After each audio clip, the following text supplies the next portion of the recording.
Yun ang dahilan kung bakit nagkakaroon ka ng violation or nababan dito kay Popo Live. Hello mga ka-happy! This is me again, Ayn Oliveros from Happy and Vlogs, and welcome back to my YouTube channel! Ang video natin ngayon is about Popo Live. Bakit ka nga ba nababan or nagkakaroon ng violation dito kay Popo Live? So dapat alam mo ito lalo na kung baguhan ka pa lang.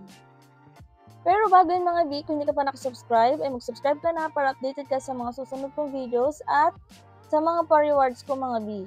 So sa nakaraan nating video is may pa-Gcash giveaway tayo, pero ang daming mga nagko-comment pero hindi sila naglalagay ng Gcash number. Bakit ayaw nung maglagay ng mga Gcash number niyo mga B? So ilalagay ko sa description yung video kung saan meron akong pa-Gcash giveaway. Bisitahin nyo yung mga B at mag-comment lang kayo ng related dun sa topic, and then sa baba is ilagay nyo inyong Gcash number.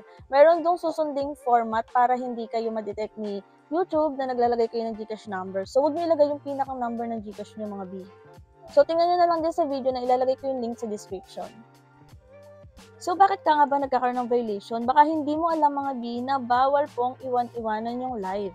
So kung halimbawa, naka-live ka and then may kukunin ka sa kwarto, sa kusina, mas okay na mag-end live ka na lang muna or dalhin mo yung cellphone pero nakatutok pa rin sa yung mukha. So style vlogger ka dun mga B. Kung halimbawa saglit lang naman na may kukunin ka, dalhin mo lang yung cellphone mo pero nakatutok pa rin siya sa mukha mo para hindi ka po magkaroon ng violation. Pangalawa mga B ay huwag kayong magla-live na sobrang hina ng signal nyo. Makikita nyo naman yan habang naka-solo live kayo, meron nakalagay dyan na network or reconnecting, mga ganon. So mag-end live ka muna kasi isa rin po yan sa nagkakos ng violation. So kapag mahina yung signal mo or network nyo is mag-stop ka muna ng pagla-live. Pwede naman pong putol-putol yung pagla-live dito kay Popo Live. Kung halimbawa nag-live kayo ngayon, pwedeng mamaya ulit. Magko-continue naman po yung oras ng iyong solo live. And then, pangatlo is bawal po yung may mga bata sa solo live mo, lalo na kung iiwanan mo yung mag-isa, yung mga minor po. And then, kung halimbawa naka-live ka, naka-solo live ka, nakapatong dyan yung cellphone mo, at bigla kang umalis, may dumaang bata, may sumilip na bata, isa rin po yan sa nagkakos ng violation. So, bawal na bawal po yung may minor dito kay Popo Live. So, mabilisan lang tayo ngayon, no? So, pang-apat is, syempre, bawal yung madilim, bawal din yung sobrang liwanag mga B na halos hindi na makilala or makita yung ating mga mukha. Bawal din yung nakahiga kasi sabi ni Popo is laziness daw yun. So katamaran daw yung gano'n na nagla-live habang nakahiga. Next is, bawal po yung ipapa-solo live natin sa ibang tao. Kahit kapatid mo pa yan, kahit mama mo pa yan, yung ating solo live. So, nadedetect po yan ni Popo na iba yung mukha na nasa solo live kesa sa nag-authenticate or sa may-ari ng account. So, sa mga nagsasabi dyan na okay lang naman daw, mga B, sa ngayong araw, hindi yan agad basta-basta nadedetect. Pero pag may time si Popo at nadetect ng system niya, binisita niya or nireview niya yung iyong account, yan. Kaya minsan magugulat ka na lang, wala ka pang ginagawa ngayong araw na to, hindi ka pa nagbubukas ng Popo Live app mo, hindi ka pa nagsosolo live, hindi ka pa nagtatas, may makikita ka na system message na may violation ka daw. Ibig sabihin, nireview niya yung mga nakaraang solo live mo. And then, ayun, may lalabas na violation. Kaya yung iba dyan, nagtataka, bakit daw may violation sila? Is kabubukas pa lang naman ng Popo Live account nila. Akala nila nagloloko lang si Popo sa araw na yon. Pero hindi po, kasi nireview niya yung mga nakaraan nating solo live, and then may na-detect siya na hindi ka nais-nais, kaya nagkakaroon tayo ng violation. Late lang talaga minsan magbigay ng violation notice si Popo. Pero, ang mahalaga is iniingatan natin yung mga solo live natin. Huwag natin gawin yung mga bawal, no? Para mas tumagal yung account natin. So, ingatan natin yung mga account natin dito kasi mahirap na pong gumawa ng panibagong account kapag ito ay na-ban or dinilit na ni Popo. So, hindi na tayo ulit makakagawa ng account na gamit yung ating mukha para sa face authentication.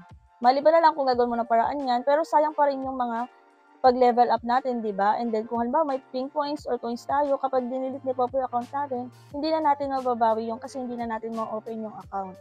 Kaya ingatan natin yung solo live natin. And then, bawal din po dito yung mga hubadera mga B. Bawal po kasi dito yung mga bastos.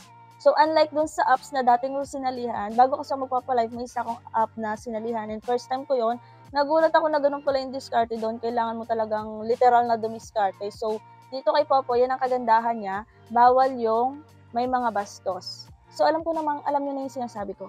So, ayun mga B, pagtyaga dito sa ganitong application ha. Para kumita ka. Kumikita kami dito mga B kahit hindi kami mamuhunan, kahit pure tasking lang, pero tiyagaan talaga. Pero kung gusto mo mapabilis, is kailangan mo talaga mamuhunan or mag-recharge. Ibig sabihin nun, bibili ka ng coins para may panglaro ka, may pang-trade ka. Yan talaga yung best way para mas mabilis sumahod kay Popo Live. At kung ikaw ay naghahanap ng bilihan ng coins para kay Popolive, ay ire-recommend ko sa inyo si CocoDP. Si CocoDP ay isang top-up website na kung saan ay mura yung mga bilihin, mabilis din po yung transaction, at 24/7 open po siya. Kahit nasan ka man, kahit madaling araw, pwede kang bumili dito kay CocoDP. Kahit yung tipong tulog ka na and then nagising ka para umihi and then naisipan mo mag-recharge, ayan, si CocoDP pwedeng-pwede ka po diyang mag-RC. Puwede siya sa mga gamers and live streamers, makikita niyo naman po sa kanyang website. Ayan yung mga partners ni CocoDP. At kung ikaw ay Popolive users na gustong bumili ng coins, ay click mo lang yang Popolive, ilagay mo ang iyong Popo ID, pumili ka kung ilang coins yung gusto mong bilhin for as low as 7 pesos, meron diyang 1,000 coins mga B. So, budget friendly lang. Kung halimbawa, magta-try ka lang mag-play Gumbo, mga ganun. So, ayan. And then, pumili ka kung payment method ang gagamitin mo. Ilagay mo ang iyong email address and then click buy now. After na, mararildari ka sa kung anong payment method ang gagamitin mo at wala pang 5 to 10 seconds kapag tapos na po yung transaction, ay nasa Popolive account nyo na ang inyong coins na binili. Ganun lang pong kabilis, so pwede ka nang maglaro mga B. So, explore tayo ng mga games dito, pataasin nyo yung inyong mga level para lumabas na yung mga games ninyo. And then, kapag may mga games kasi, mas may chance na maparami nyo yung mga coins nyo. So, para tumaas yung level is kailangan nyo syempre makipag-trade. And then, sa pakikipag-trade is kailangan nyo ng coins. Kaya mahalaga rin na bumibili tayo ng coins kahit paminsan-minsan lang. Pero depende pa rin sa inyo yan. Kung gusto nyo pure tasking lang, kailangan nyo talagang magtiyaga.